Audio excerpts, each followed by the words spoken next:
Bismillahirrahmanirrahim. Assalamualaikum warahmatullahi wabarakatuh.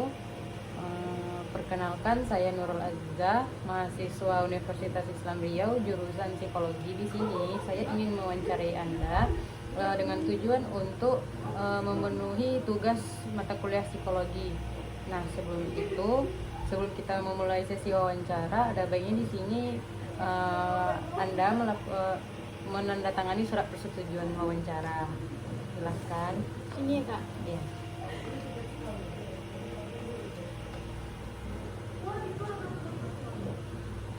Oke, terima kasih.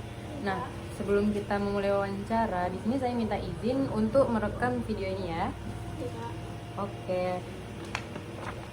Sebelumnya di sini kamu dari sekolah pondok pesantren mana ya?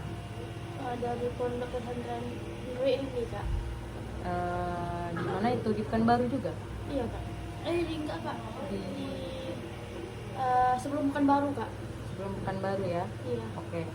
Nah, di sini kakak ingin nanya nih, apakah kamu pernah mengalami yang namanya culture shock saat melihat mata pelajaran yang ada di pondok pesantren?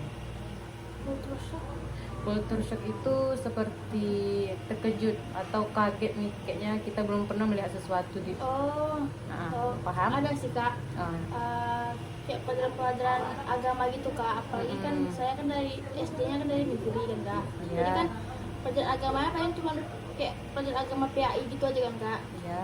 Terus semenjak masuk pondok ini kayak apa, terkejut kayak ada pelajaran kayak arah-arah undur gitu Kak. Terus kayak pelajaran ada namanya kayak nahu sorof gitu, jadi kayak terkejut gitu, kayak ini Nggak. pelajaran apa, kayak bingung gitu, nggak Bingung ngerti ya? apa-apa gitu. Oke. Nah, kemudian selama belajar di pondok pesantren, apakah ada salah satu pelajaran yang menyulitkan kamu? Itu Kak, yang kayak pelajaran yang itu Yang tadi ya? yang arah undur itu kayak nahu sorof tuh. Terus kayak ada namanya pelajaran fikih kan fikih tuh kadang bisa ada yang bahasa Indonesia buku yang Kak. Kalau ini Ya. kan dia bahasa Arab Kak, jadi kan nggak tahu gitu. Kan itu aja Kak. Oh, jadi dengan belajar bahasa Arab itu, kayak mana sih cara kamu mengantisipasinya atau bagaimana cara kamu mengatasinya agar kamu bisa mengikuti pembelajaran tersebut? Ya pengen setiap pelajaran yang kayak gitu memang perhatiin ustazahnya atau ustaznya lagi nerangin gitu Kak.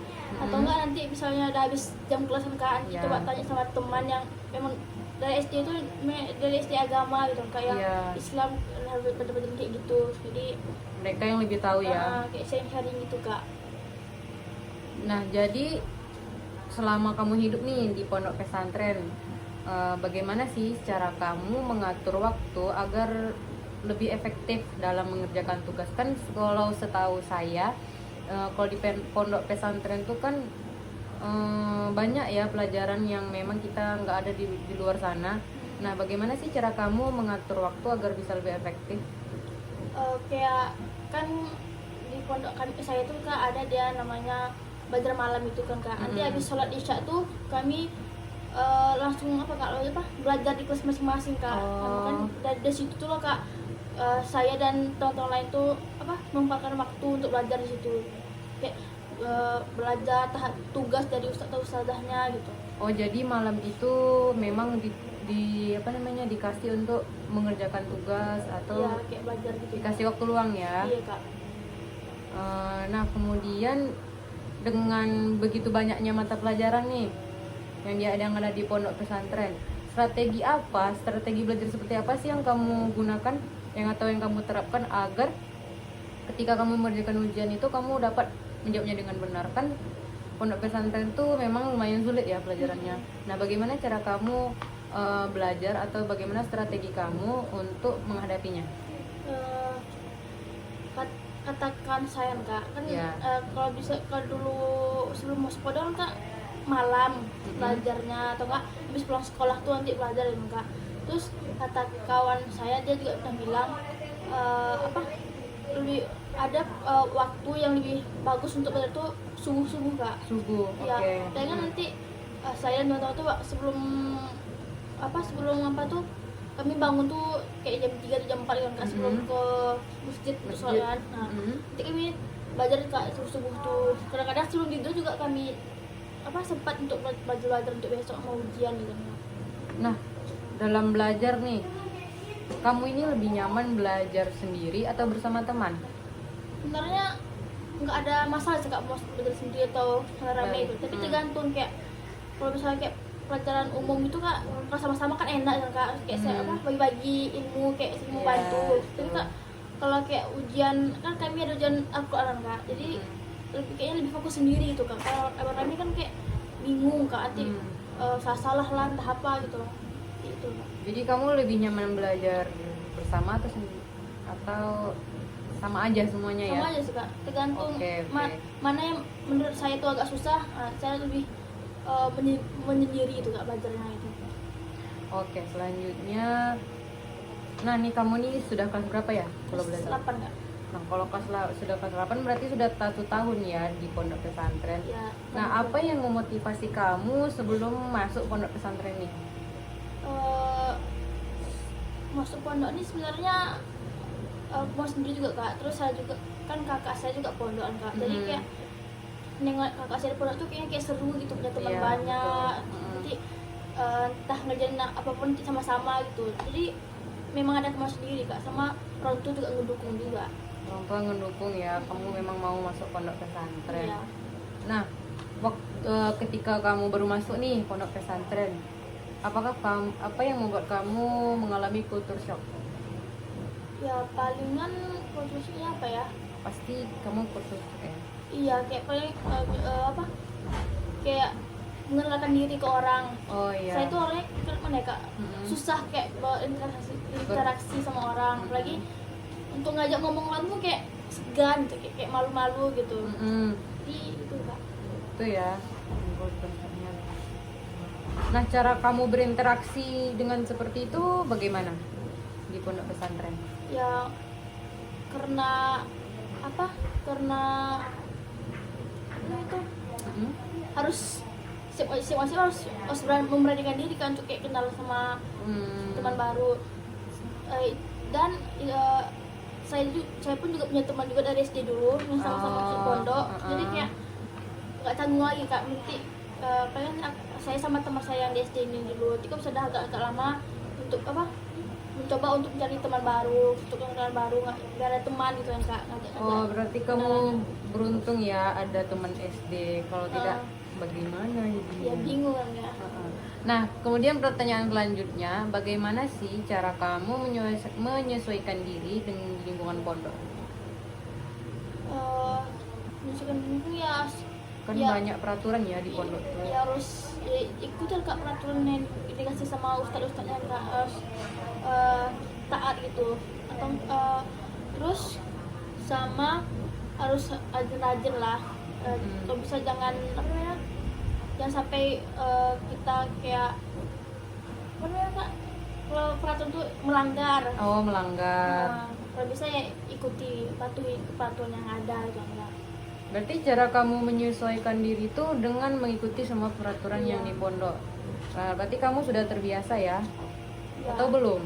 Sebenarnya belum terbiasa kan, tapi kayak kamu juga harus karena pondok itu kan memang banyak peraturan yang enggak, jadi harus ikuti lah gitu. Karena kamu kemudian apa sih hambatan yang kamu alami dalam menjalani peraturan yang begitu banyak yang ada di pondok pesantren? Apa ya, palingan kayak bangun subuh. Oh iya, ya, bangun kan subuh. namanya kan dulu sebelum pada kan paling sholat subuh tuh paling cepat jam 5:30, jam 6 gitu kak. Kalau di sini kan harus bangun jam 4 lah, dan jam berapa gitu, harus tepat waktu kamu sholat subuh gitu kak. Terus sama kayak baca Quran biasanya kan, kalau di waktu masuk pondok kak, kalau ngaji itu kan setelah kita mau kapan, tergantung mood aja, kayak ngaji lah gitu. Kalau di sini kan memang wajib gitu kan kak, setiap sholat harus ngaji, setiap apa-apa harus ngaji gitu. Iya. Kayak gitu aja sih. Berat ya awal-awal. Nah, dengan begitu banyak peraturan yang ada di pondok pesantren ini, bagaimana cara kamu mengatasi hambatan-hambatan tadi? Ya palingan saya coba coba menerima gitu, kayak nggak apa, coba aja. biar disiplin juga waktu kan dulu waktu masuk pondok kan kayak suka awal-awal kan, kalau waktu itu entah kemana ngatur waktu. Jadi berarti dengan kamu mengatakan ayo kita coba pasti bisa, itu pasti kamu bisa menjalaninya ya. Nah kemudian pertanyaan selanjutnya, nih selama kamu baru masuk pondok ini, apakah kamu masih bergantung sama kedua orang tua? Enggak sih kak, masih ya kak. Sebelum masuk pondok pun udah kayak udah apa, kalau mau keluar waktu udah sendiri kan kak. Dan karena orang tua tuh udah ngajari kayak kalau bisa pas masuk pondok terus mandiri. Soalnya kan kalau di pondok tuh kan orang tua kan nggak ada nggak. Jadi kan sama teman-teman gitu kan. Jadi harus apa tuh sendiri gitu. Jadi dengan kamu yang terbiasa dengan orang tua ini, bagaimana sih cara kamu mandiri atau bagaimana cara kamu menyelesaikan masalah-masalah yang ada di pondok? Ya, palingan lebih kejam sih kak, karena nggak tahu mau cerita sama siapa. Sama teman kan kayak masih baru kan kak. Jadi kayak untuk mendam sendiri aja dulu sementara. Oke. Kalau udah dapat banyak teman, jangan diam-diam aja ya. Nah kemudian apa sih kendala terberat kamu alami selama hidup di pondok pesantren? Kendala kayaknya belum ada sih kak. Belum ada sih kendala yang saya alami di pondok. Cuma kayak santai aja kak, buat enjoy aja. Enjoy ya yang hidup di pondok pesantren. Berarti selama ini kamu memang menjalani peraturan dan menaati peraturan dengan baik dan benar ya? Iya kak, biar kayak apa namanya, biar lebih bagus aja waktunya kak. Belajar bagaimana bisa memanfaatkan waktu. Nah dengan itu bagaimana sih perasaan kamu? Apakah kamu merasa tertekan atau kamu merasa lebih baik dari yang dulunya? Lebih baik ada juga sih kak. Tertekannya ya itu kak, harus tepat waktu semuanya. Jadi kayak agak tertekan dikit lah kak. Pasti nanti akan terbiasa ya. Lama-lama kan dia juga terbiasa. Oke. Nah kemudian apakah kamu pernah berkeinginan untuk pindah sekolah nih karena nggak sanggup lah menjalani peraturan pondok pesantren? Kembali lagi kan karena ini kemauan saya sendiri yang kak. Jadi kayak udah nyaman aja, kayak nggak ada sih kak kepikiran kayak gitu. Masih Belum kayak, ada ya? Nggak ada ya? tidak alurnya dulu kak. Semoga tidak ada berpikiran seperti itu ya. Berarti kamu ini termasuk santri yang sangat nyaman ya di pondok pesantren. Nah kemudian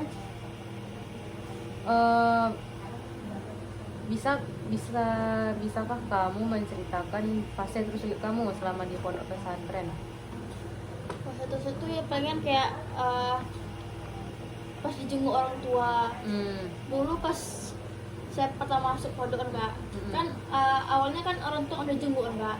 Jadi kan kayak kok gini kan, kalau saya nggak boleh jenguk gitu kan. Itu maaf kalau boleh tahu kenapa ya nggak boleh dijenguk? Waktu itu gara-gara apa ya kak, gara-gara banyak, gara-gara apa ya, lupa pula. Pokoknya waktu itu memang nggak boleh orang tua jenguk. Terus sampai saya tuan tuh kayak nangis gitu kan kak. Kayak wanting pintu lah, tidak lah kak, nangis kadang orang tuh boleh masuk gitu. Kayak gitu sih kak. Supaya apa itu banting-banting pintu nangis-nangis? Biar dikasih masuk orang tua kak. Oh akhirnya masuk? Ya akhirnya sih ya kak, cuma sebentar itu, cuma sampai gerbang aja kak. Setidaknya masuk ya? Iya. Oke, selanjutnya, nah apakah kamu sekarang ini dengan hidup sudah berapa tahun ya? Berarti sudah 1 tahun lebih ya kamu hidup di pondok pesantren. Nah apakah kamu sudah merasa senang atau belum dalam menjalani hidup di pondok pesantren ini? Karena masih baru. Ya masih baru, jadi kayak senang-senang aja, kayak biasa aja. Tapi sedihnya juga itu kak. Tapi alhamdulillah senang kok. Senang. Kalau sedih paling karena orang tua ya biasanya. Kayak rindu orang tua gitu. Pengen pulang, pasti ada juga kak. Gitu. Kemudian nih, apakah kamu sudah bisa menerima kehidupan yang ada di pondok pesantren ini? Ya sedikit demi sedikit dia udah mulai menerima kak. Dan juga udah keputusan sendiri pengen masuk pondok kak. Jadi ya harus bisa gitu. Harus bisa menerima ya. Berarti kamu sudah bisa menerima. Berarti kamu ini sudah terbiasa ya hidup di pondok pesantren ini. Nah, kemudian pertanyaan yang terakhir, bagaimana sih cara kamu menghadapi persoalan tentang ada tuh yang namanya hidup berkumpul atau bergeng. Kalau biasanya ya di pondok pesantren itu pasti ada yang namanya geng-geng atau iya. kelompok-kelompok. Nah, kamu juga ada seperti itu di sekolah? Aku nih kak, saya tuh orangnya kayak di mana-mana itu masuk aja kak. Ada sih sebagian teman-teman saya yang punya kayak geng-geng gitu, tapi apa itu mencoba mana ya kak, jadi Mencoba. ada sisi kayak gitu juga orang-orang itu, tapi kalau saya dan teman saya tuh kayak di mana tuh bisa masuk kak, soalnya orang tuh kayak mau nerima gitu, kayak ngajak-ngajak gitu, jadi biasa aja sih. Kamu tidak merasa tersingkirkan ya? Tidak merasa tersingkirkan. Soalnya karena saya orangnya ceria gitu kan kak, jadi coba ngajak coba kayak dekat sama teman, Oh iya betul. mencoba mendekatkan diri. Oke. Terima kasih ya sudah memberikan informasi yang sangat menarik. Mungkin kalau ada perkataan yang salah atau yang tidak enak didengar, kakak mohon maaf. Terima kasih ya. Ya kak. Assalamualaikum warahmatullahi wabarakatuh. Waalaikumsalam warahmatullahi wabarakatuh.